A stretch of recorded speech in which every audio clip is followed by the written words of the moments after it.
Namaste everyone, Jai Shri Krishna. Thank you so much for attending today's session. We are now covering in-depth archaeological history of Vraj. It's going to be a very interesting session where we will be covering in great detail about the archaeology of Vraj, which is the land of Krishna, the land where the Yadavas used to live, the land where the Shurasena kingdom used to thrive. So this is going to be today's session. We'll wait for a few minutes to more people to join in, and then we'll start immediately. So welcome Kiranji, welcome Shashimala ji from Malaysia, Vidya Vishwanathan ji, welcome, Rohit Sai Prabhu, welcome. There are more people joining in, we're waiting for them. Let me quickly read out some of the participants. Preet Ranjan Janaji, welcome.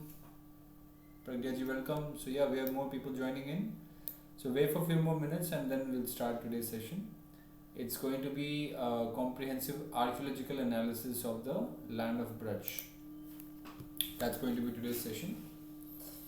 And so till as people are joining in, if anybody has any questions which you want to ask or anything you want to clear, feel free to ask in the chat box or maybe unmute yourself.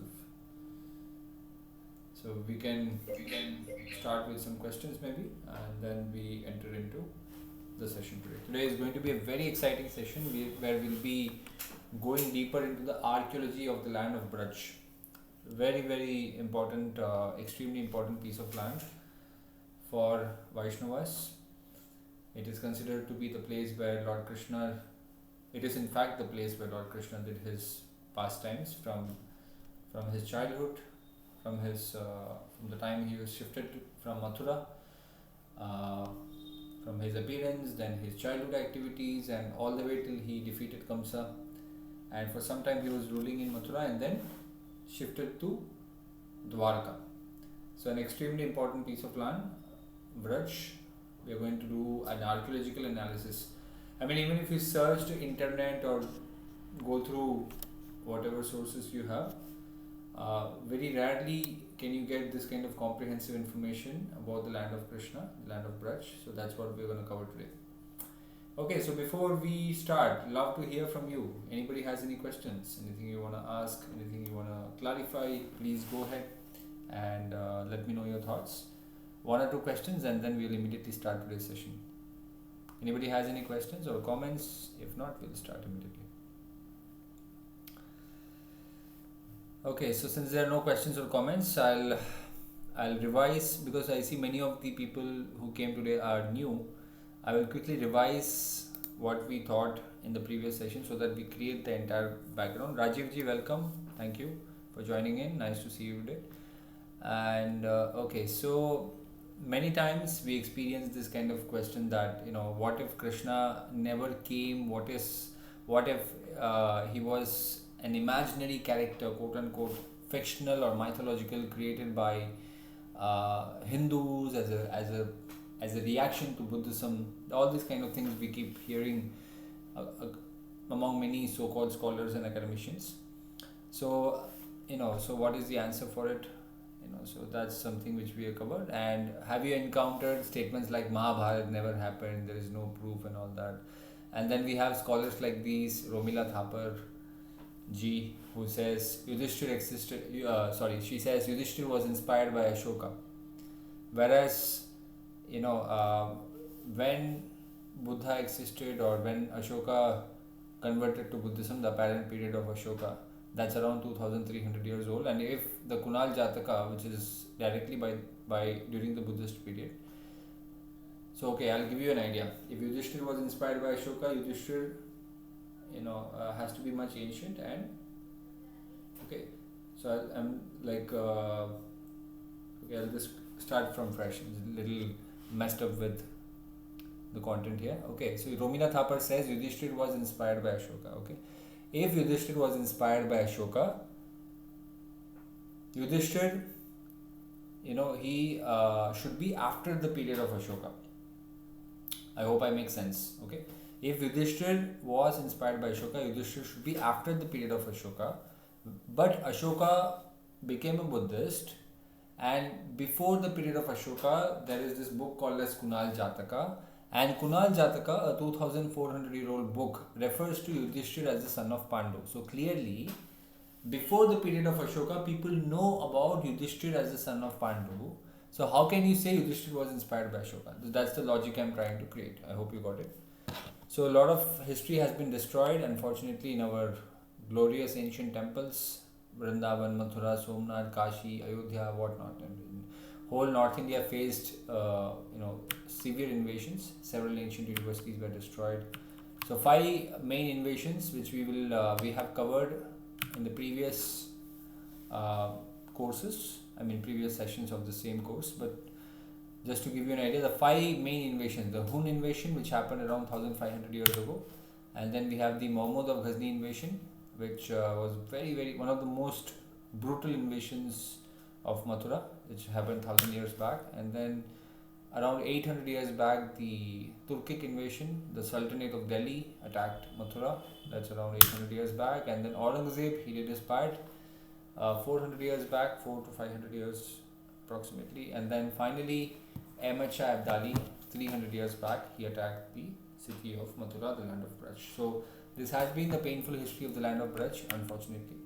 So what we have done is we have documented 300 plus historical evidences of Lord Krishna and the Mahabharata in this best-selling book, Mahabharata Myth or History.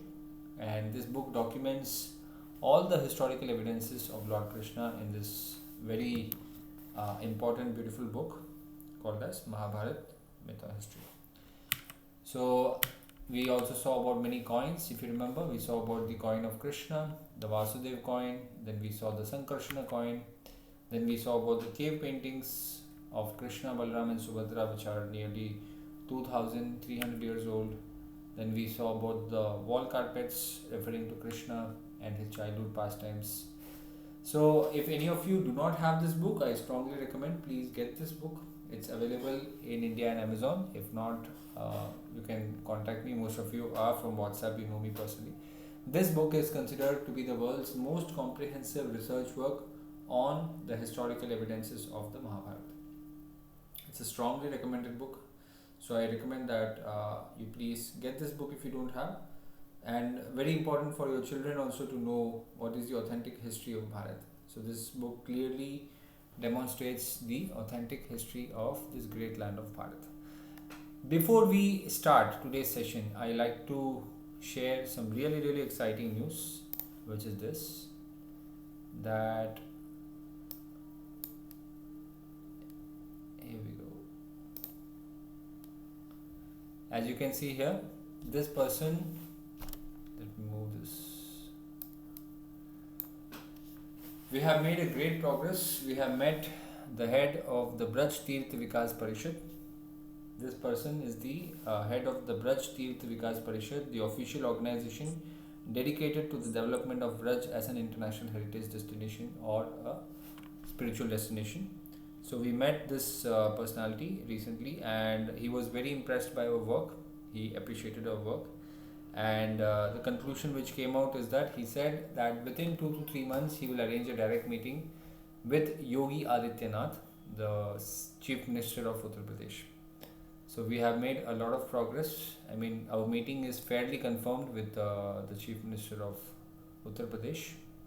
And the Chief Minister, of course, has no scarcity of funds. We know that the ministers and the Chief Ministers and people in the ministerial level have no scarcity of funds. So we are in touch with this personality, and we are going to sign an MOU very soon, an official tie-up between Historika and Uttar Pradesh Vraj Tirth Vikas Parishad. As you can see behind this, this is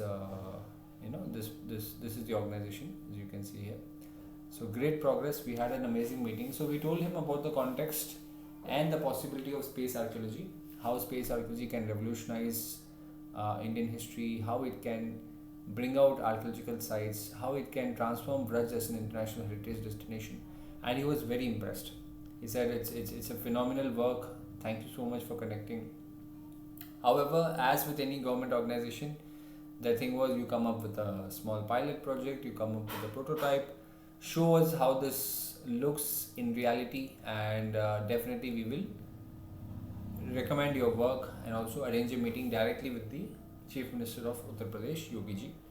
So that's coming up very soon. I request you all to keep me in your prayers that soon this meeting should be successful.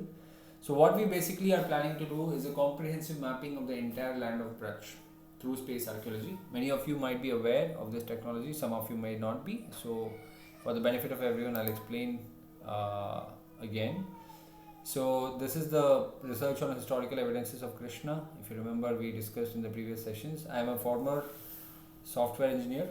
My name is Chandru Ramesh, one of India's well-known historians, and I have started an organization by the name of Historika, which is dedicated to heritage conservation. These are some of my books. This is my best book, Mahabharat Mytho-History.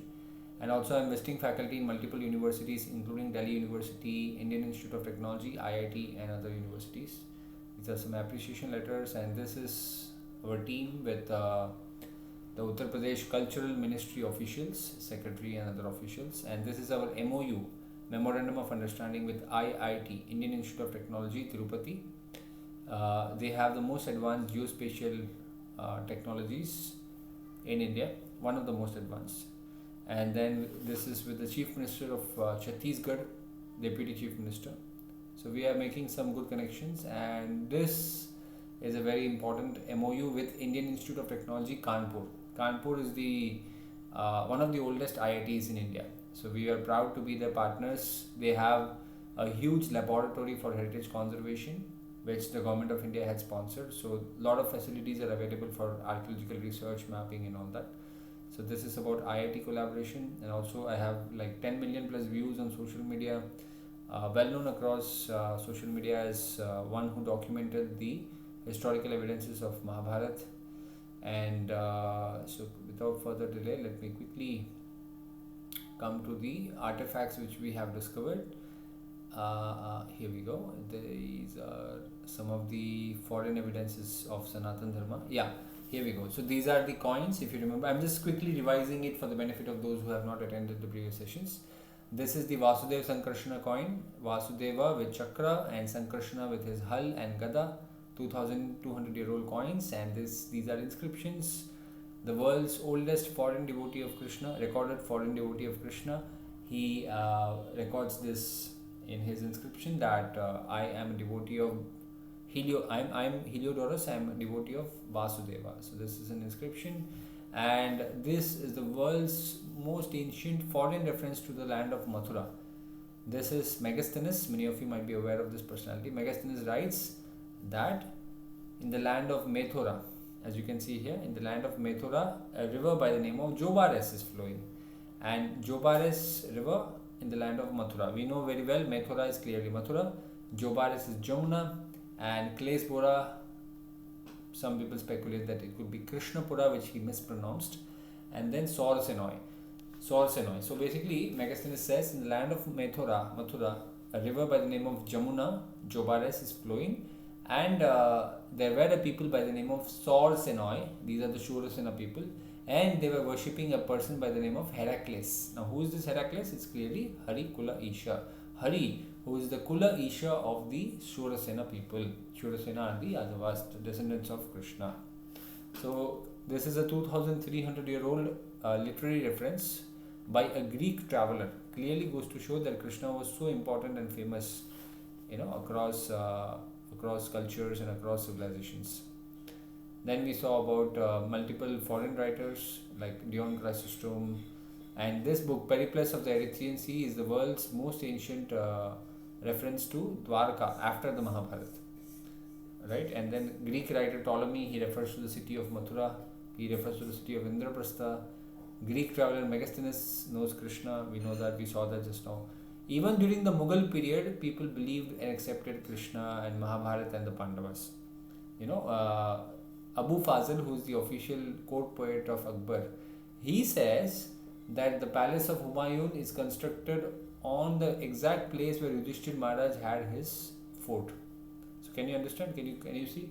The exact place where Yudhishthir Maharaj, King Yudhishthira, had his palace. That's the place where Humayun's tomb is right now. And who is saying this? Abu Fazl. Okay. Okay, so Indians produce only myths, but unfortunately, the Westerners used to spread this narrative that the Indians have only mythology, fables, and fantasies, and theirs is a real history. That was so unfortunate. Then we saw about the Yadava history from the Vedas, and then we saw about how the Vedas know about Krishna. The Vedas used to know about Mahabharata. The Vedas were aware of Nirukta and all. The Nirukta was aware of Akrura. We saw about how the Vedas know clearly about Krishna, about Pandavas, and so on. Then this exciting thing we saw that the Buddhist literatures were also aware of Krishna, which is really amazing. The entire Buddhist literatures contain tons and tons of historical information of Krishna, of Mahabharata. This story, Ghata Jatak, the book called Ghata Jatak, 2400-year-old book, Buddhist literature refers to the entire story of Krishna, from the Krishna's appearance till how he went to Dwarka and became the king. That the entire story is narrated in a Buddhist literature. Can you imagine for a moment, in a Buddhist literature? The Buddhist literature gives an entire perspective of the story of Lord Krishna. And then we also mapped the lineage of Krishna. And this is the world's most ancient cave painting of Krishna, Balram, and a female figure by the name of, some call it Ekanamsa, some call this female figure as Subhadra. But in any case, this is the world's most ancient prototype of what we know today as Jagannath, Baldev, and Subhadra Rath Yatra in Puri. So these forms were worshipped in by the Adivasis, the tribal people in Tikla, a place named Tikla in Madhya Pradesh. We saw this, and these are the world's most ancient statues of Krishna, Balram, and Subhadra. This is the Moravel inscription, fascinating inscription. It contains description of the 5 Vrishnis, the 5 powerful Vrishnis. Vrishnis basically the Yadavas. So we saw that, and we also saw about the Kondamuttu panel. These 5 Vrishnis. Vrishnis basically, in simple terms, they are the Yadavas, the 5 great Yadavas. These 5 great Yadavas are carved in a panel, a statue in the form of statues, sculptural panel in Andhra Pradesh, Guntur. 1700-year-old sculptural panel by the name of Kondamuttu panel depicts the 5 great Yadavas. And these 5 great Yadavas, who are these 5 great Yadavas? The Vayu Puran explains that Sankarshana, Vasudeva, Pradyumna, Samba, and Aniruddha, these 5 are the glorified among the 5 Yadavas or the Vrishnis. So in that way, what is there in the inscription? It is there in the statue, it is there in the literature called as Vayu Puran. So history gets connected from multiple points of view. Then we saw about the ancient Tamil literature contains tons and tons of historical information of Krishna, of Mahabharata. And we also saw about other literary sources like Panini, Patanjali, Bhasha, and whatnot. All of them contain historical references to Krishna and Mahabharata, although they were not directly historical literatures. They were not meant to document history, but still they have given, which means that this was so common and well known during the ancient times that everybody used to document and speak about it. And then we spoke about geography, the different kingdoms who fought on the Mahabharata war, 26 on the Pandava side, 45 on the Kaurava side, and so on. Then we discussed about Dwarka. I mean, if you will attend the future sessions, you will be amazed at the kind of history this great land of Bharat has. Phenomenal history. Phenomenal history. So we'll be covering session wise. So this is about Dwarka, how much mapping has happened. As you can see here, the shaded portion. This shaded portion is basically the place how much mapping has actually happened. Mapping and excavations has happened in Dwarka. So you can imagine that only a small portion mapping and excavation has happened. And India, Bharat has tremendous potential for mapping and excavations. Right, so this is what we are aiming for, to map the entire great land of Bharat and eventually excavate them and make Bharat as the heritage capital of this planet. So we also discussed about, if you remember, we discussed about the underwater findings of Dwarka, what was found underwater, and we also discussed about what was found and how it looked in reality, and we also discussed about Mahakachasa Apaha, the great inscription, the inscription referring to the sea god Varuna. This inscription is thousands of years old. It matches exactly with what is given in the Mahabharata. The inscription says Mahakachasa Apaha. In Hindi, if I have to say, it says He Samudra Devata Hamari Raksha Kare. Or in English, if I have to say, O sea god, please protect us. It is written in that mode. The entire shloka is not there because the pot was destroyed or lost. The portion which we have, it says like this: Mahakachasa apaha. Apaha means water. So this, we saw that in the first session, and then we saw about the potential of archaeology. Phenomenal potential in this land of Bharat. This is these are some of the interesting findings. This one specifically is the Sanoli chariot. Sanoli chariots, 4,000-year-old chariots found in Uttar Pradesh in Bagpat district, Baghpat, Bagpat district. Phenomenal and extremely important finding. These chariots clearly goes to show that there was no invasion of so-called Aryans 3,500 years ago, because according to the Aryan invasion theory, chariots were brought into India by the invading Aryans at around 3,500 years back, but these chariots are 4,000 years old.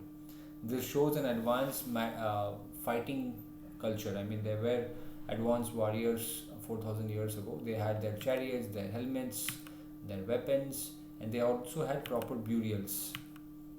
So now coming to the most important question, why we don't find archaeological evidences so easily as they should be found in India specifically, is because we are a continuous civilization. We are living on top of ancient civilization. So the same place, you keep living on top of the same place. So how are we going to find archaeological sites? So that's the difficulty we have. Even in spite of that, there are many archaeological sites which are not continuously inhabited. Many archaeological sites are not continuously inhabited, and therefore there is massive potential for mapping. This one such site I can explain for continuous civilization. So you can see this has multiple layers. This is a site in Europe called as Coppergate. Coppergate site is inhabited for nearly 2,000 years, continuously on top. It has nearly 9 layers. Each layer is, if you go like, every layer is more ancient than the previous layer. So in that way, 2,000-year-old civilization continuously, people are living on top of ancient civilizations. Just a moment, I'll just take a moment. नहीं हो रहा coffee वाला क्या जल्दी बोलो, class चल रहा है। नहीं हो रहा है तो और क्या बेस्ट कर सकते हैं? तो बात करो, क्लास चल रहा है बच्ची, देखो। तो क्या कर सकते हैं बताओ, जल्दी बोलो, क्लास चल रहा है। वो बोल रहे हैं कि नॉर्मल प्रिंटिंग ही करा सकते हैं। नॉर्मल प्रिंटिंग करके स्पाइरल करा के दे दो, बोलो उसको। नॉर्मल प्रिंटिंग करा के स्पाइरल करा के दे दो। हाई क्वालिटी, मोटा वाला थिक करके स्पाइरल करके, मोटा वाला थिक बना के स्पाइरल करा के। हाँ, और ऐसे स्पाइरल, ऐसे लैंडस्केप वाला स्पाइरल। ठीक है, बंद करो, दरवाजा बंद करो। Sorry, there's one small emergency I have to address to. Yeah, coming back to this point, we are a continuous civilization living on top of ancient civilizations. So in India also, the difficulty is because we are living on top of ancient civilizations, there is difficulty in finding archaeological sites. But what mapping will do, space archaeology will do, which we are specialized on, is locate archaeological sites which are not inhabited, like farmlands, like riverbeds, forest, many such sites we could map and excavate them. This is our vision for the future.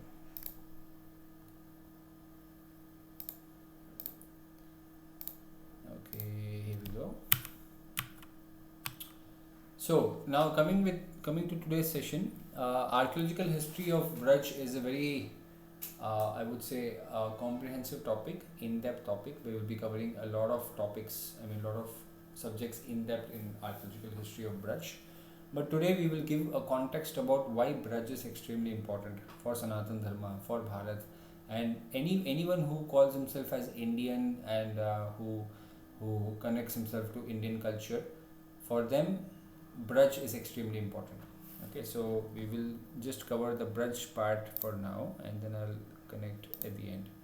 Vraj session, the history of Vraj is going to be quite comprehensive. We will be covering multiple excavations, multiple researches on what is found below temples. Can you imagine that in Vrindavan, in Govardhan, many temples, below them excavations have happened, and the findings would stun you, would surprise you to the core. Even now, just a year back, excavations have happened near the Govardhan mountain. The Govardhan mountain is very famous, you all must be aware.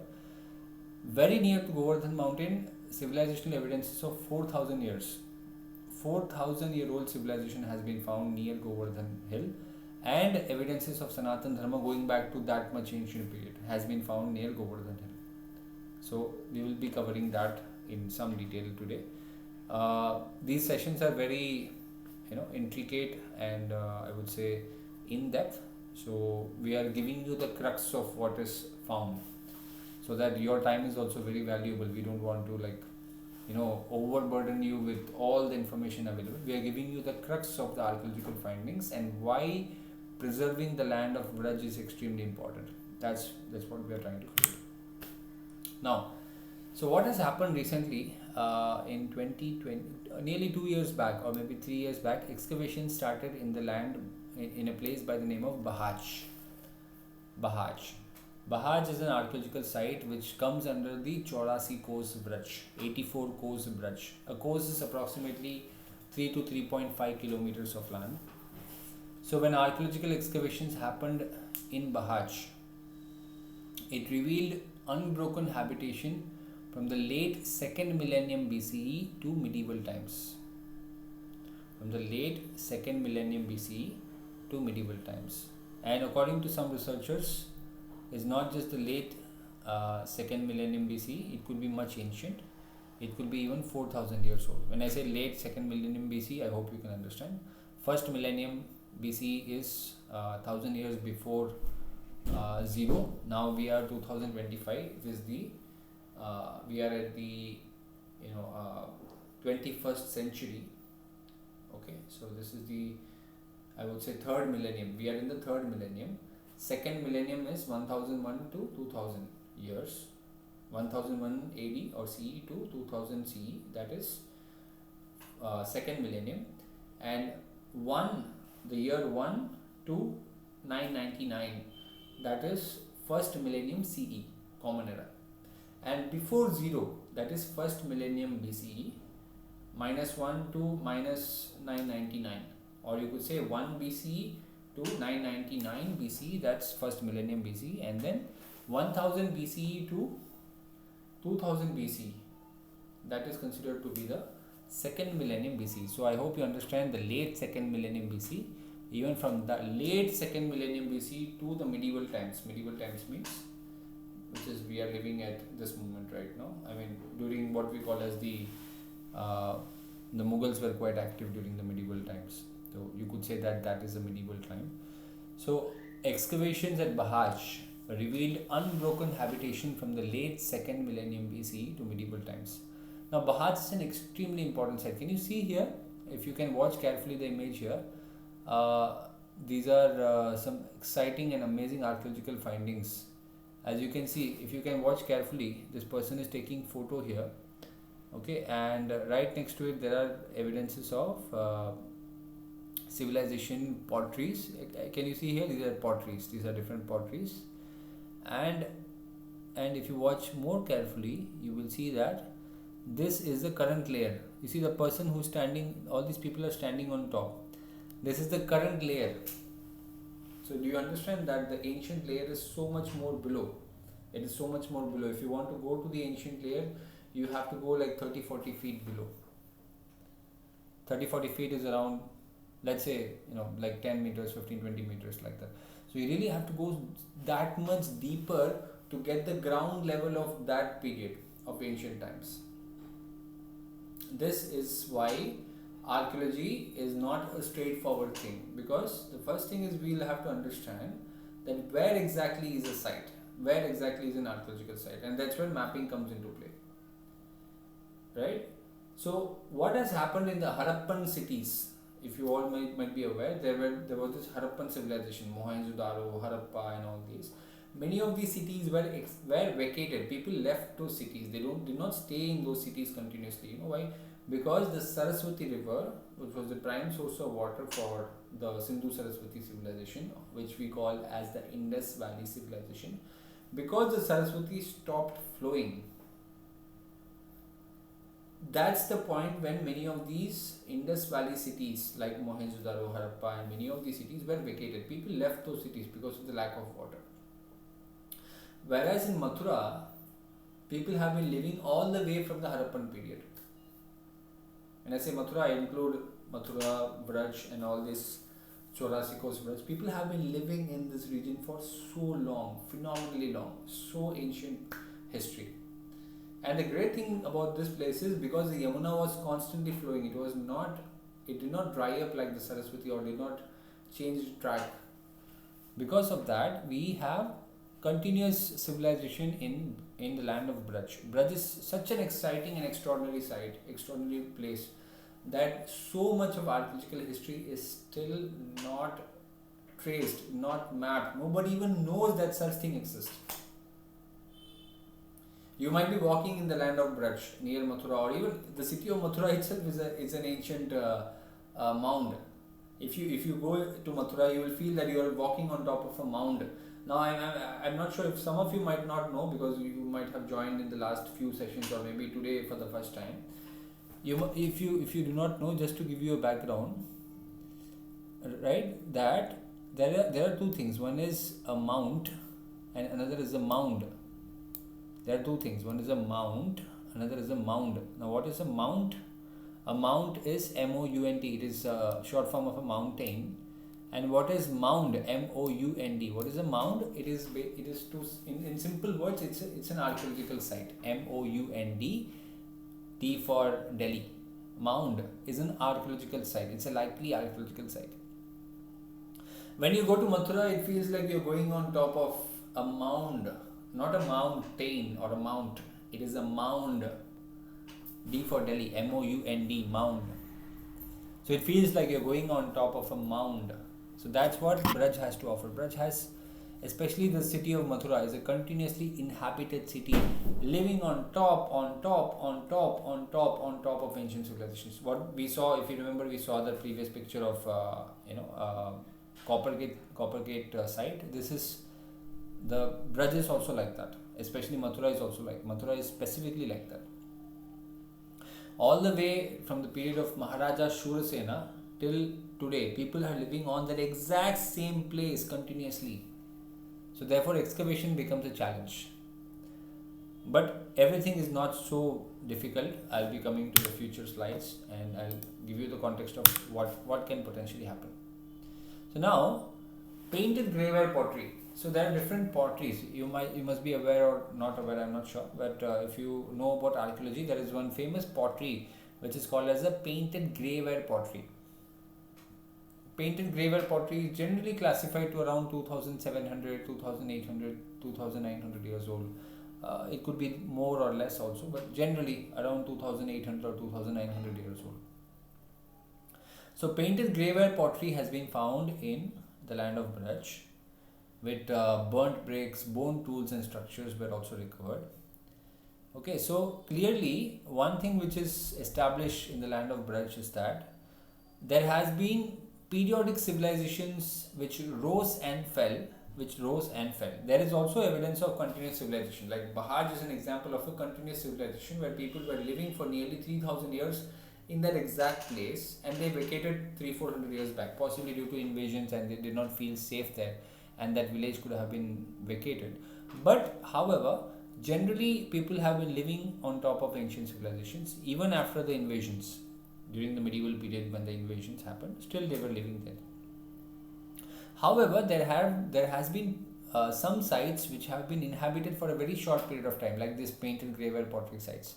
The land of Vraj has multiple painted graveware sites which came on and off. Now, one interesting data which I would like to share here are these interesting seals and sealings with pre-modern Brahmi characters, which were recovered from painted graveware layers. Now, academically accepted is that the Mauryan period is around, although according to the Puranas is much ancient, but let's just speak from the academically accepted point of view. Let's say if Mauryan period is around 2300 or 2400 years old, let's accept it for argument's sake.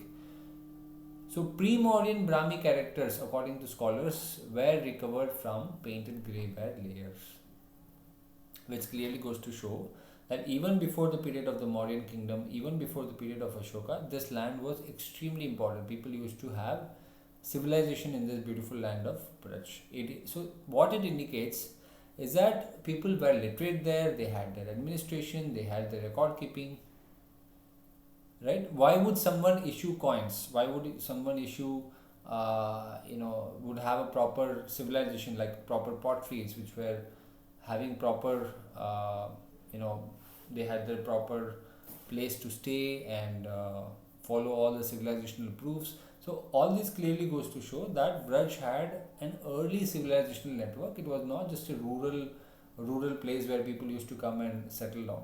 Now generally when we speak of the land of Vraj, what comes in mind is, oh, Krishna had done all his childhood leelas there. It is Vrindavan. It is the place where he used to enjoy and have, childhood leelas and all that. Yes, that is also there. Braj has a lot of villages. Majority of Braj is of course village, but Braj also had advanced cities as well, which were quite advanced. That during the Buddhist period, we have references of the Shurasena Mahajanapada. Shurasena Mahajanapada is basically the Shurasena kingdom described in the Buddhist literature by the name of Anguttara Nikaya. Anguttara Nikaya beautifully describes this ancient kingdom of Shurasenas, which was existing in the land of Mathura. So can you imagine for a moment, just imagine for a moment, that the Buddhist literature speaks of 16 powerful kingdoms during the Buddhist period, and one of those kingdoms was the Shurasena kingdom.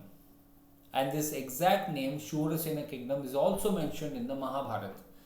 So what it goes to show, that during the Mahabharata period, there was a kingdom called as the Shurasena kingdom, and that kingdom remained with the same name, with the same identity all the way till the Buddhist period. It was so important that the Buddhist writers of that time noted down 16 important kingdoms, and one of them was the Shurasena kingdom, and Krishna belonged to that kingdom called as the Shurasena kingdom.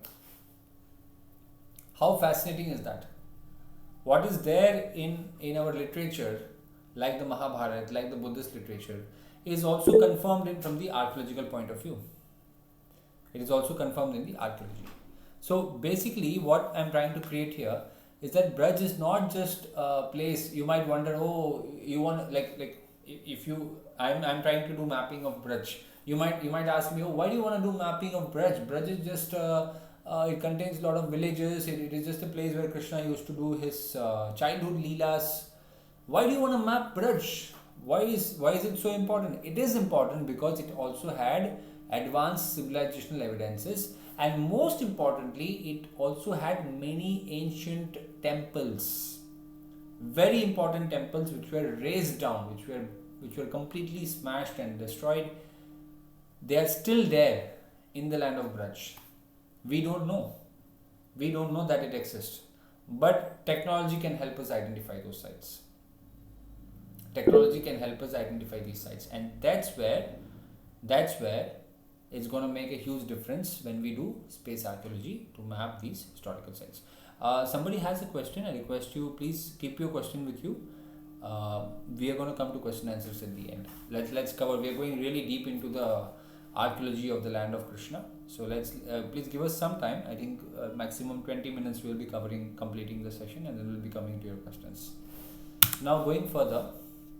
So what Mathura sculptures? So Mathura sculptures, Mathura also has a lot of sculptures, a lot of images of Krishna, in his different incarnations, avatars in the form of Varaha and other avatars.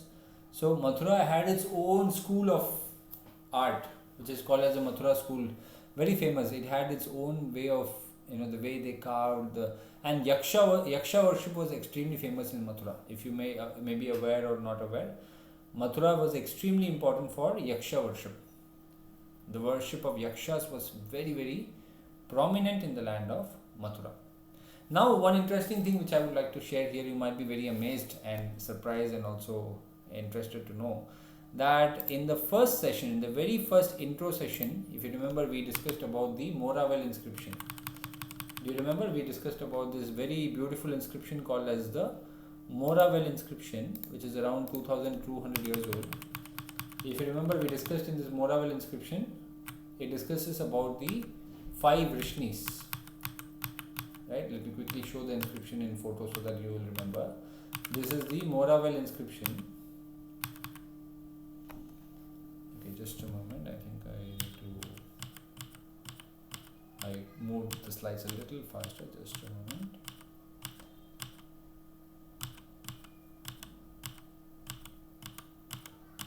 Yes, you got it.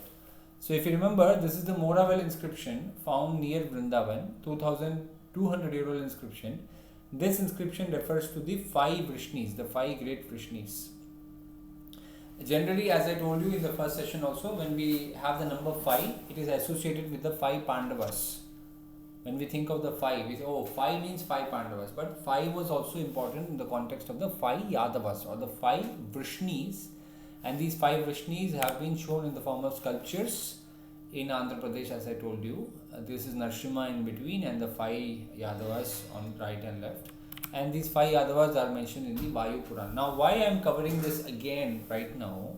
Because when you go to Vraj, let me come back to the Vraj slide. When you go to Vraj and when you study the history of Vraj, you will find that there are multiple sites. There are multiple sites where people still worship the 5 great Vrishnis. The Panchavira Vrishni worship is still prominent today. It is not that it stopped in the past and all that. Even now, multiple villages in the land of Vraj, directly in Vraj, still worship the 5 Vrishnis. And they are the Kula Devatas of the of multiple villages in Vraj. Now coming back to the point of why Vraj is archaeologically unique. It is unique because, unlike cities that flourished and were abandoned, the Chaurasi Coast Vraj is still a continuous living landscape. So what has happened basically, around 1500 years ago, the first invasion happened in the land of Vraj, the land of Mathura, Vrindavan and all that. The first invasion happened around 1500 years ago. So when the invasion happened, what happened? Many of these ancient sites were destroyed, but it was not so bad compared to what happened during the period of Ghazni.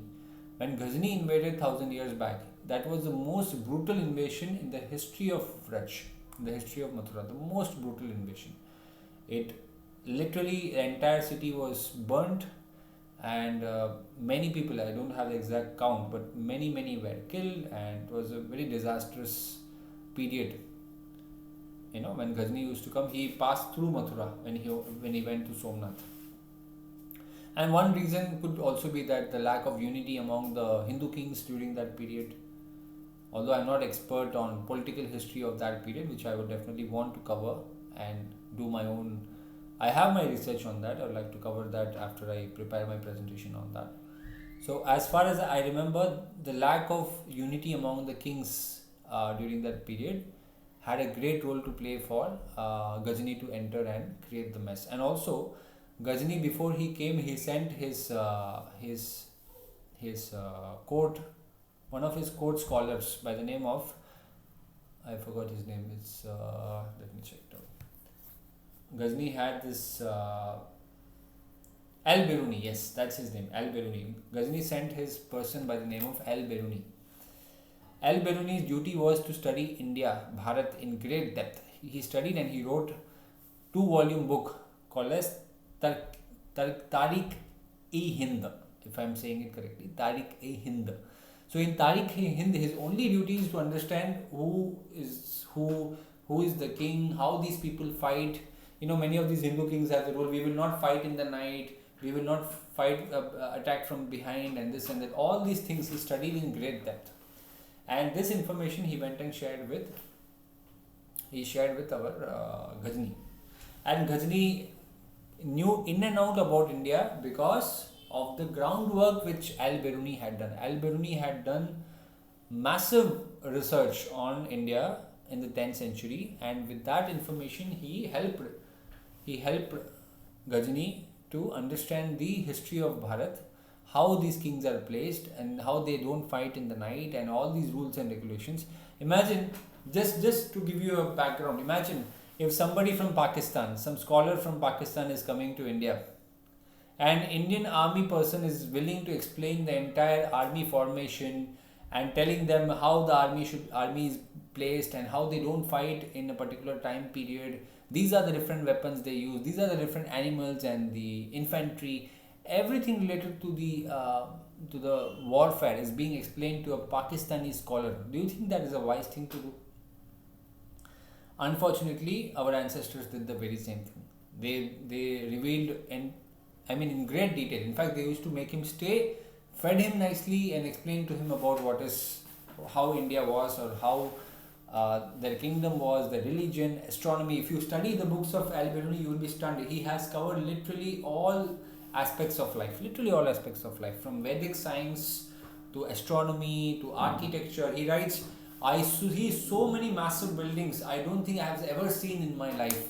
Such massive, amazing structures I don't think that I've ever seen in my life. This is written by Al-Biruni. Al-Biruni writes 1,000 years before this person came. He writes, I never seen in my life structures like this. They are so massive and so intricate and so beautiful. I've never seen in my life. What happened? We all know the history. So the extremely important thing is to understand who is who. Not everyone is our friend, but unfortunately, our ancestors used to follow this mindset of Atithi Devo Bhava. If you know this story, Atithi Devo Bhava. Atithi means a guest, is a Deva, is a god. So, in that sense, they used to give him a lot of respect and make him stay, feed him nicely, give him all ideas about how things. And he made a comprehensive research. We really have to acknowledge him for the kind of work he did. It was just a really comprehensive understanding of India.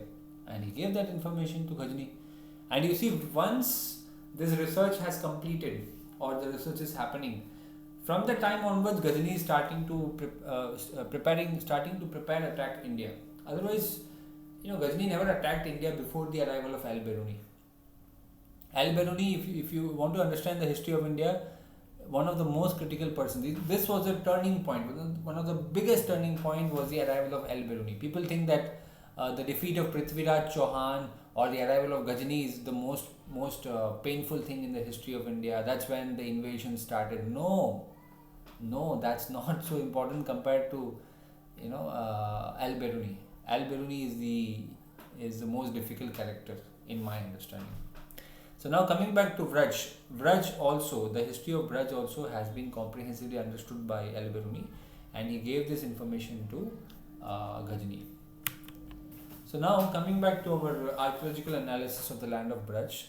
So the Paleo Channel studies. Now what is a Paleo Channel? A Paleo Channel is basically the place where rivers used to flow in the past. It might be the same place or it might be different as well.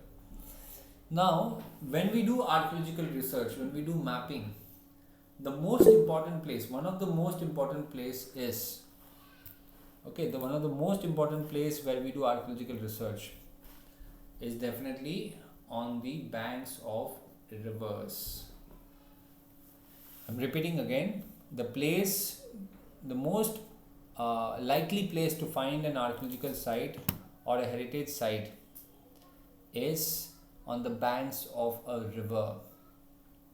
Why I say that? Because people used to live along the banks of rivers in the past. Like, for example, Chanakya writes that never stay in a place where there is no river or no source of water, basically. In the past, people did not stay like now. We have this kind of culture that people would go and stay in the middle of deserts, right? Like in the Middle East.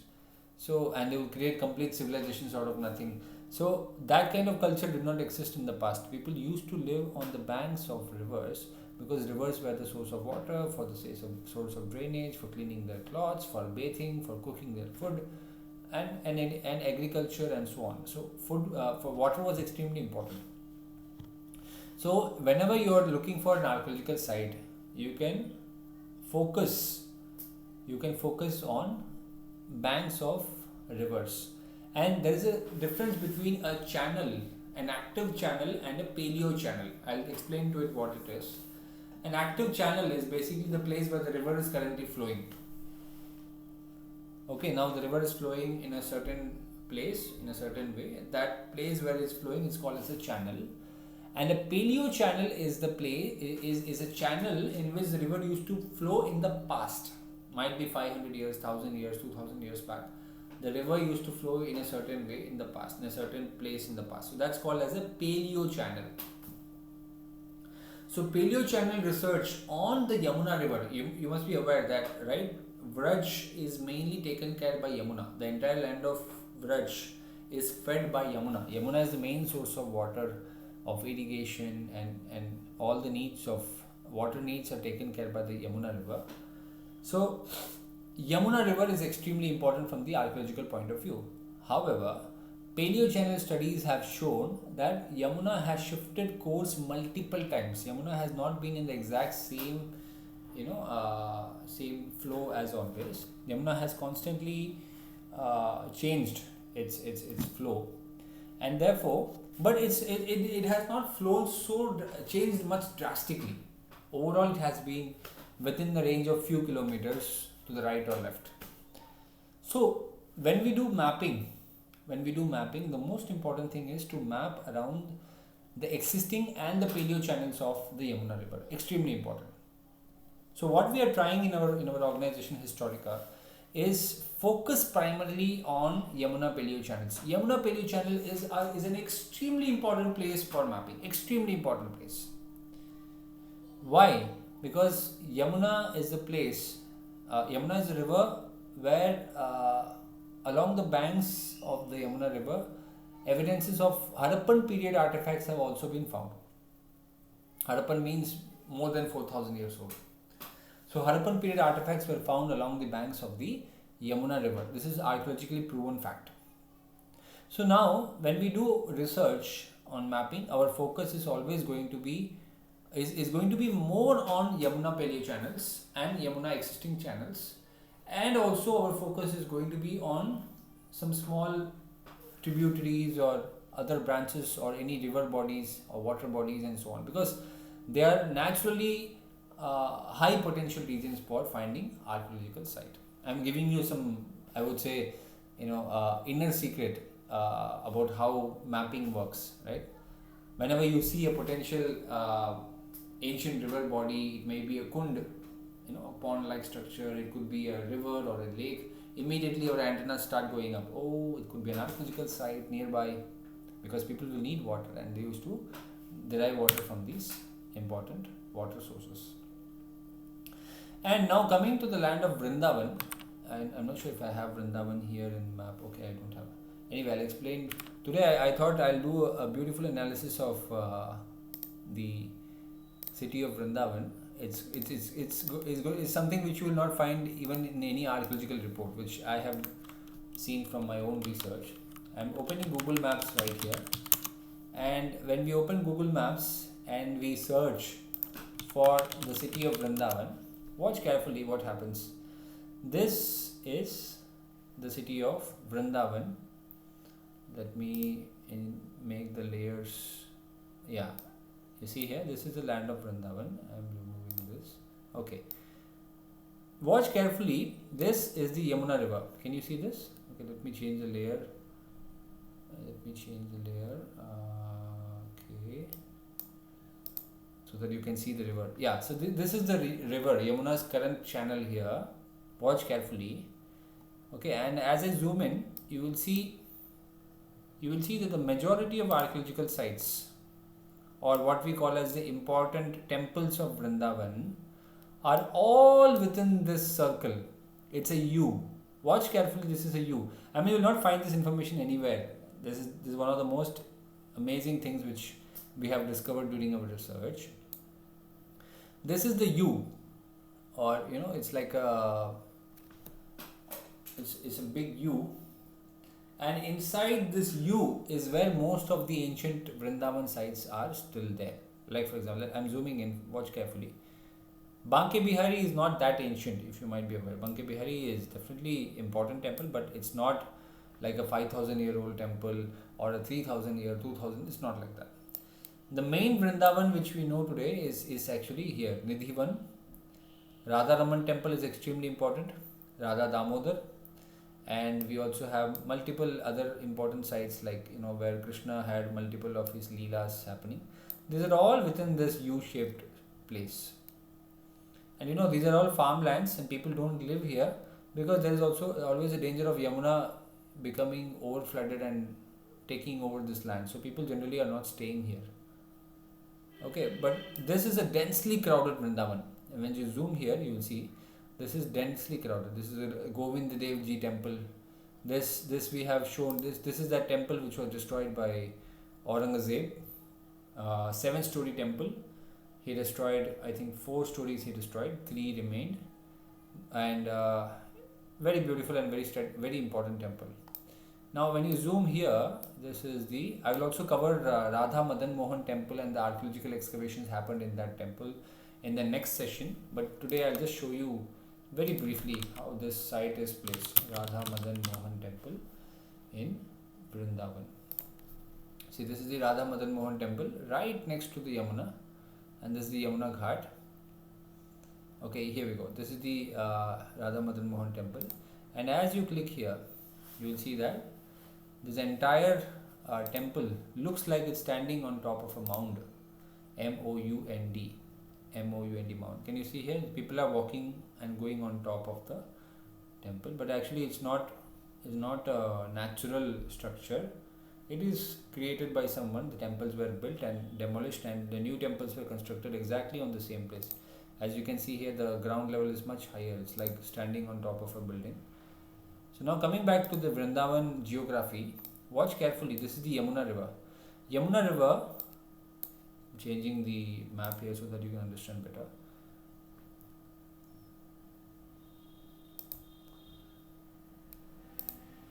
See, Yamuna River comes from Delhi, and before that it comes from the Himalayas, of course. And this place, exactly when it comes near Vrindavan, it comes like this and makes a complete U-shaped structure, and then again it goes straight down to, when you zoom, you see it goes to Mathura, Gokul, and then finally it reaches Agra. Agra, where the Mughals also used to rule here, and Taj Mahal is also on the banks of Yamuna.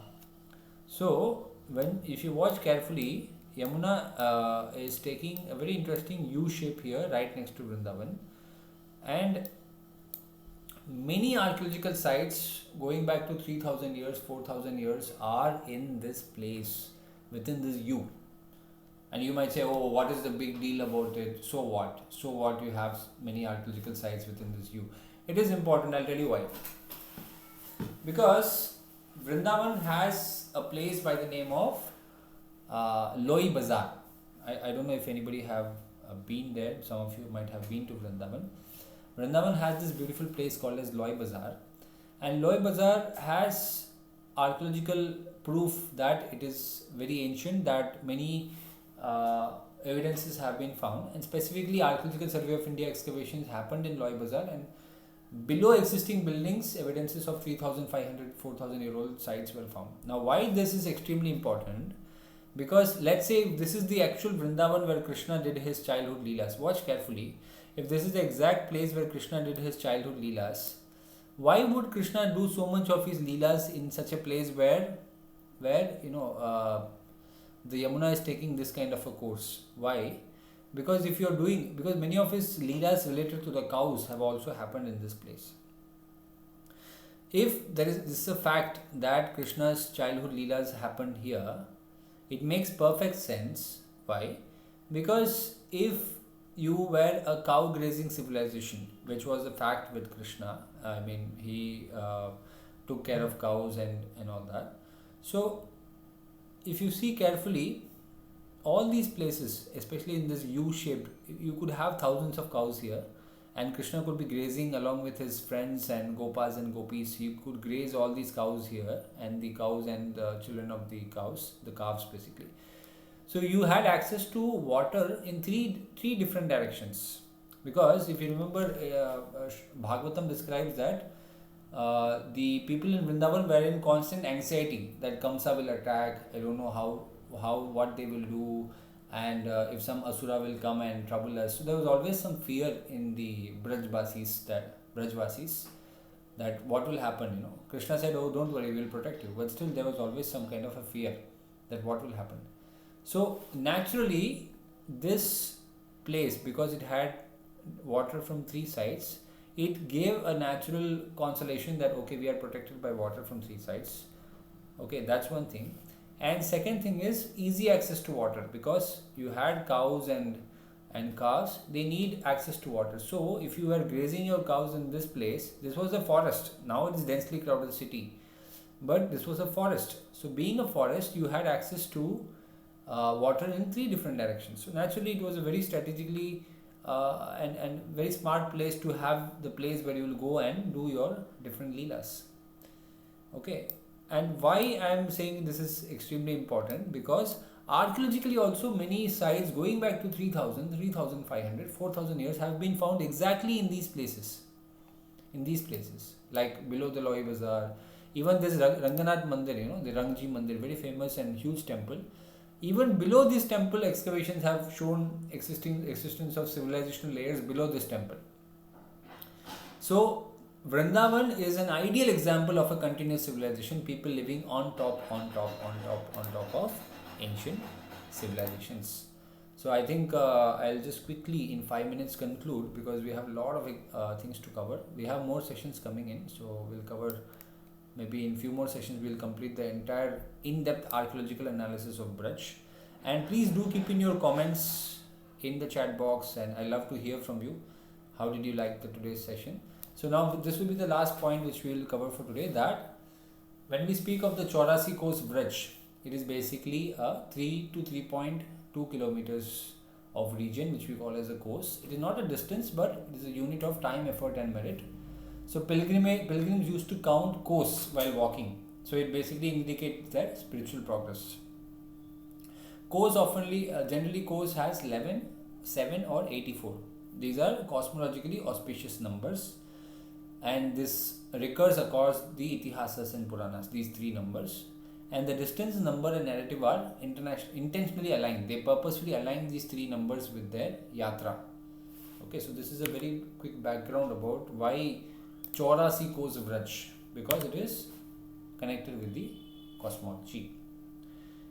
Now coming to the parikrama, Chaurasi Coast Vraj has what we call as a parikrama. It is an embodied historical place. It's not a belief. Okay, I think I'll cover this session in parikrama and all, what sites are found, archaeological history of many of these sites.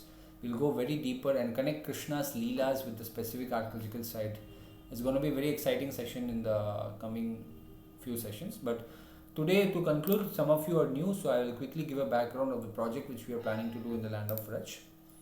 This is a comprehensive mapping in the land of Vraj, in the land of Krishna, to map the heritage sites in the land of Vraj, so that Krishna's history is protected, preserved before it could be potentially destroyed. You might not be aware that what is happening in the land of Vraj is, especially in Vrindavan and Mathura, is constant constant urbanization. A lot of flats are coming up, a lot of big buildings are coming up. So what's happening is we are losing sites at a rapid pace. So we need to urgently do mapping and listing. If we do not do that, we have a danger of losing these sites forever. So now coming to what we want to do, what's our vision? We want to do in the first year documentation and foundation, baseline mapping using LiDAR, SAR, GIS and drones.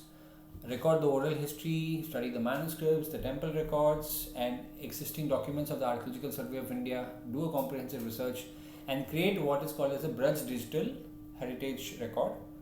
And the outcome of it is that we will have hundreds of sacred sites being marked and located based on archaeology, mapping and literature. So just to give you a background, this technology is called as space archaeology. This is the revolutionary technology to map archaeological sites through drones and satellites. And in India, we are the foremost experts on this technology. We have collaboration with IIT, and also ISRO is willing to help us in terms of giving us data and support also in the ground in terms of skilling and all that. So also providing data. So ISRO is informally and IIT is formally our partners for this mapping. And we have approached, as I told you before, we have approached the Uttar Pradesh Vraj Tirth Vikas Parishad for giving us permission to do the mapping project, and they have told us that if you do one site properly, take a small prototype and the pilot, do that nicely, we'll be able to give you funding for the entire Vraj to be mapped and documented. Imagine, this is the direct desire of many great acharyas and gurus and rishis, that the entire land of Vraj be documented. Isn't that phenomenal? Isn't that amazing? Chaitanya Mahaprabhu wanted that the land of Vraj be documented, listed and protected not directly document list word is being used, but he has said to his disciples that, protect the land of Braj, excavate the sites. So during his period, the invasions were very prominent. So he gave the specific instruction that we need to preserve the land of Braj. So this is what we are planning, and for that the year 1 is going to be documentation listing. Year 2 is going to be interpretation and awareness. Do a lot of exhibitions, school outreach, 3D reconstruction, and publish our research work on sacred Vraj, that list of sacred Vraj, and create this narrative that Vraj is a living heritage for more than 5,000 years. Year 3 is our plan for conservation and community development. Work with ashrams and artisans, adopt different kunds, the water bodies, clean them, preserve them, train the local youth in mapping and restoration. So we have also tie-ups with multiple schools in the land of Vraj who are willing to take care of heritage conservation. They will go and clean the site daily, preserve it, and make sure that it's not troubled and all that. So we have ground support as well to take care of these heritage sites. And year 4 is integration and tourism circuit development. The year 4 is going to scale up. Once all the sites are mapped, we are planning to build the infrastructure in collaboration with some partners or with the government, and develop each important heritage site in the land of Vraj. Like different leelas of Krishna happened in different places, so we plan to document that site, list it, and create whatever like the arches or the boards and the statues in that place, to create that experience that people are going and visiting and experiencing that particular leela of Krishna happening there. So year 4 is going to be that, and year 5 is going to be global recognition and legacy, host international heritage conclave, and secure UNESCO recognition, and launch the virtual Vraj museum. So this is our 5-year vision for the land of Vraj, to protect, preserve, and save the land of Vraj, because already we have faced a lot of invasions. If it is not now, I don't know when it will happen. So to conclude, request any of you, if you are willing to support us in this initiative, we have urgent support required to make our pilot project or prototype. So if you are willing to support us in this initiative, that will be really glorious. It is directly helping us to save the land of Vraj. The first thing basically is to document and list. Unless we know that there is an archaeological site, people will just construct some buildings and flats and whatnot, and that site will be lost forever. And once heritage is lost, history is lost, specifically of Krishna's history, it's going to be very painful. It's going to be very bad, and we cannot exactly say that the government should do it, but the government doesn't have enough manpower to do it. It's such a sad situation. On one hand, the government struggling to give jobs to enough number of people, and on the other hand, there is so much of demand to protect these heritage sites. So that's where organizations like us come into the picture, and show the potential to the government how heritage sites are protected, preserved, and how they are marketed nicely, so that people could come and experience the different leelas of Krishna. It's phenomenal. If anybody of you have gone to the land of Vraj, the value of what I'm speaking. It's a phenomenal land. It has every inch speaks of Krishna there, of his leelas there. So preserving this beautiful land and transforming, because Krishna's devotees are across the world, and Krishna is the speaker of Bhagavad Gita, the most important text of Sanatana Dharma. So I consider this is a very important task, and also I have plans and vision to work on Kurukshetra and Varanasi, and also other heritage sites as and when things open up. But this is our first project, because I have worked on Krishna's history and Vraj history and Mahabharata history for many years. So this is our first project. So if any of you is interested to support, you can please come forward and help us with this project. So I conclude here. Thank you so much for listening. Anybody has any questions, you can feel free to ask.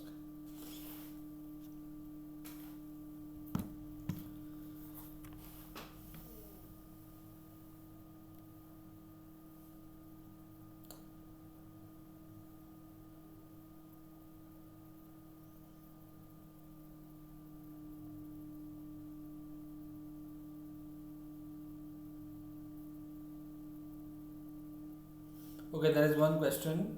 Please specify the royal dynasties and lineages that have endeavored in the building of the 7 main temples of Vrindavan dedicated to the deities of Sad Goswami and Lokanath Goswami. Yes, I will do that. We do have sessions coming up about that as well, comprehensive history of Vrindavan and all that. So that will be covered in the future sessions. Don't worry about it.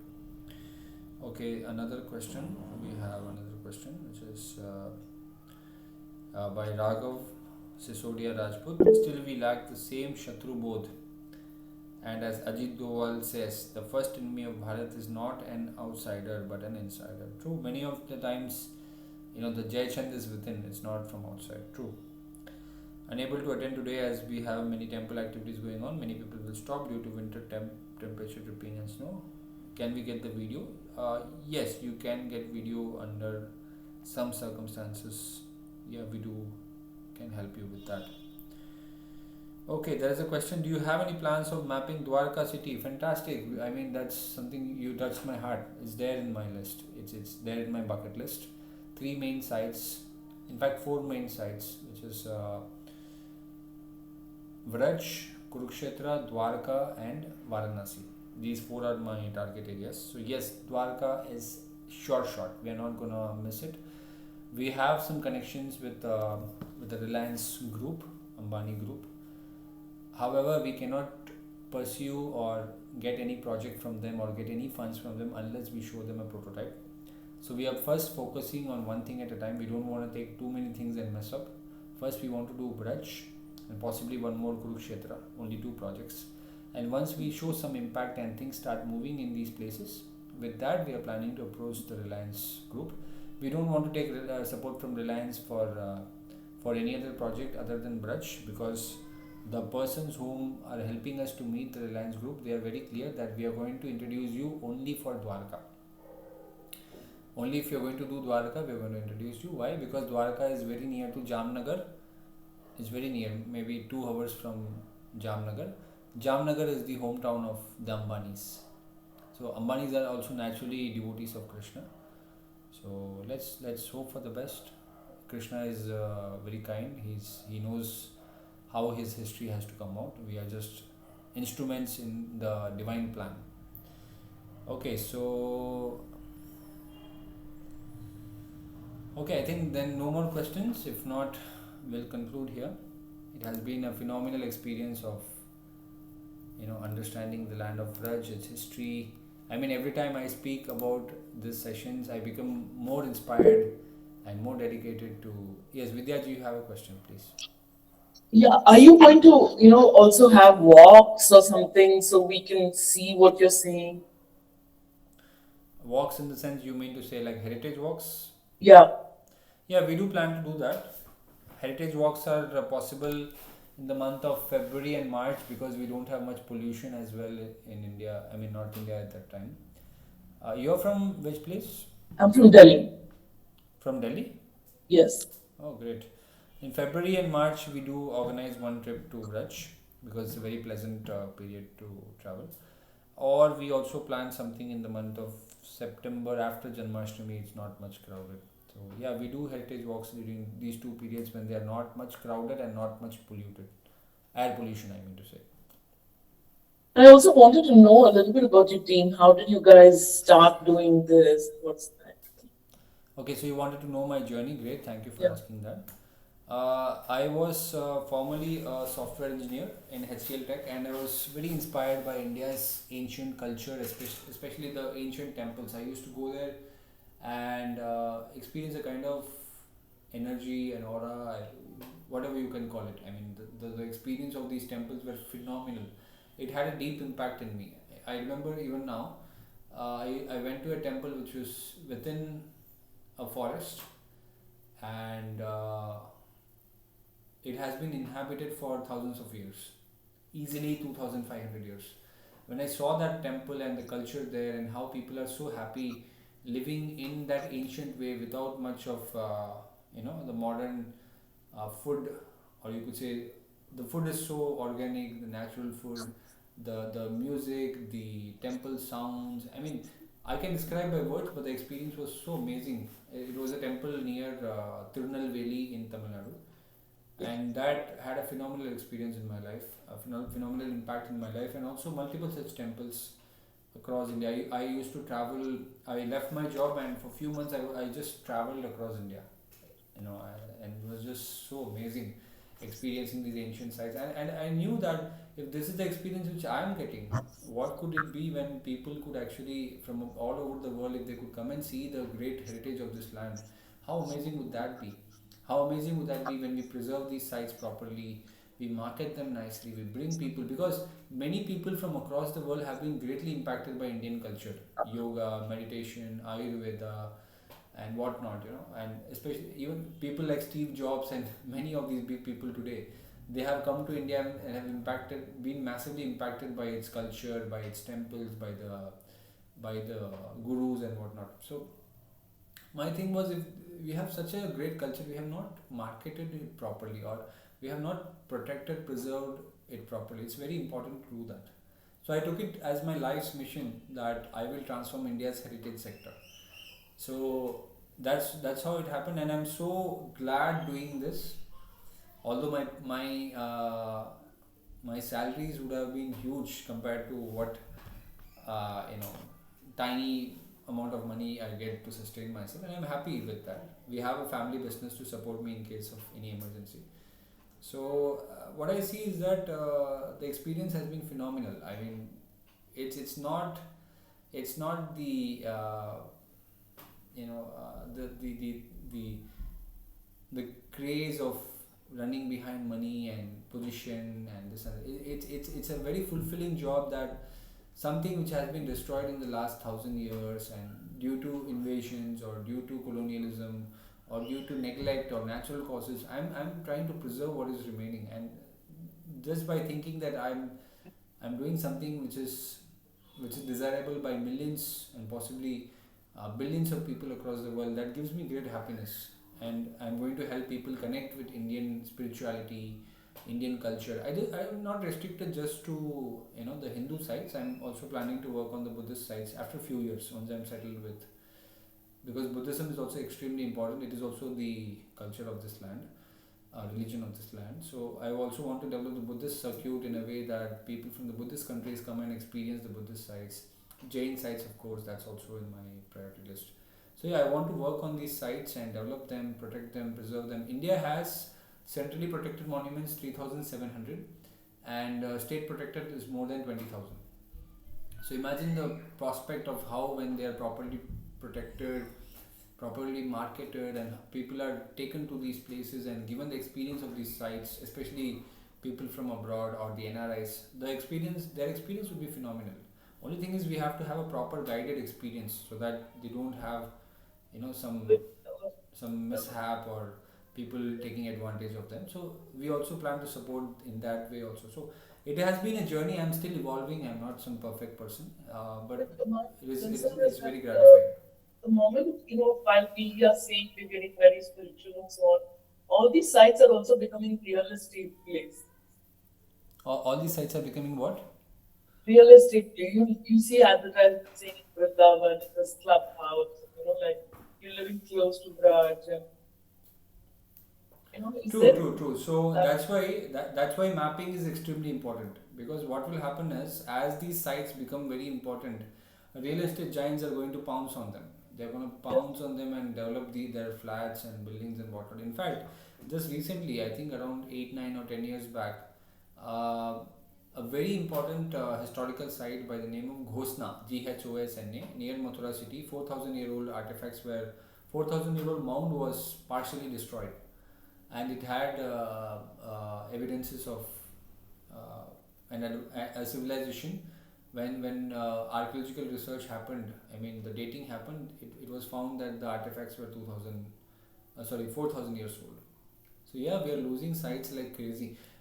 You must be surprised to know that the average rate of destruction in India is one site per day, right? I mean, officially speaking, it's one site every 2 days, but I say easily it is one site per day, or maybe uh, two sites per day, or maybe three sites per day, even that is also possible. We are losing sites at a very fast pace, and we don't do mapping, we what we are trying to do basically is mapping. So we don't do mapping, we don't do listing, we don't protect them. It is such an irreplaceable, irreversible loss that you know we don't realize the damage which even the invaders would not have caused so much of damage which we are causing currently by neglect, just purely being neglectful of our heritage. That's it. It will go. You know, people will destroy it because they want to construct their flats or their buildings or their roads and whatnot. So extremely important to do mapping and preserve these heritage sites, because we might leave this world one day, but the heritage sites should remain. It should remain for the future generations to come. You know, as long as possible, as long as humanly possible, it is extremely important that we preserve these sites. Thank you, sir. Thank you, thank you. Any other questions or? And are you from Delhi? Are you from the I north? am based in this ancient city of Indraprastha, which is currently known as Delhi. So, you are from which part of Delhi? Oh, I live in Sarvodaya Enclave, near Mother's International School, near IIT Delhi. Okay, okay. I'm based in East Delhi, eastern part. Okay, if any other questions, if not, we'll conclude. Anyone else want to ask something? Yeah, there is Miss S want to ask one question. If you may kindly ask your question. Hello, I'm Mary from Canada. Welcome. Um, Thank you. I'm a bit of a I'm history buff, and I'm a history student as well.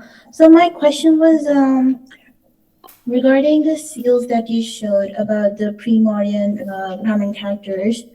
What I wanted to ask was that along with the seals, which you said showed evidence of literacy at the site, was there any other literary evidence available? Literary evidences in what context? Like, you can be more vivid about your question. I think I'll be able to answer it. Okay, in a sense, like maybe some ancient scrolls, steles, writing on walls. I saw the Morivel inscription, but I could not make out the language. I suppose in the photograph. Okay, so we do have evidences of what we call as writing and all that. I mean, we have some sites near the Yamuna Paleo channel north of Vrindavan where evidences of writing. Yeah, one thing which comes to my mind immediately is a statue of. I mean, I need to cover this in the future session, but just to give you a context, a statue of a person, a small child, his head is broken, but he's writing on a slate. This is around 2000 years old. So yeah, there are some interesting artifacts which shows that people were, you know, you could say they know how to write and all that. Yeah, that is there. We'll cover that in the coming sessions in more depth about the writing and what script they used to, you know, follow and all that. This is going to come in future sessions. Just to give you a context, this session is not planned. We were Many of you have attended the entire course. If you remember that we stopped at session 5, which was the complete analysis of Vraj as a heritage site, as a historical site. Then many were requesting, like, there are many who come for this session and many who don't come. They request that we want to see the notes or maybe watch the video later. So we do share that to exceptional cases. So we decided that we need to do in-depth analysis of the entire land of Vraj, and not so in-depth that it takes so much of time, like, you know, like maybe 4 5 hours per session, or you know, maybe 20 sessions and all that. So we don't want to do that. However, it's going to be in deeper enough for us to get a good perspective. So yeah, regarding the literary thing, I have some notes and research collected. I will be covering that in the future sessions. Maybe in the next 2 3 sessions we'll be covering. But just to give you an idea, yes, there has been evidences of writing in the land of Vraj, especially this person, this small statue of. I mean, it's like a square-shaped structure. Head is broken, and he's writing on a slate with a chalk. So this has been found in the land of Vraj. Oh, okay, thank you. Thank you so much.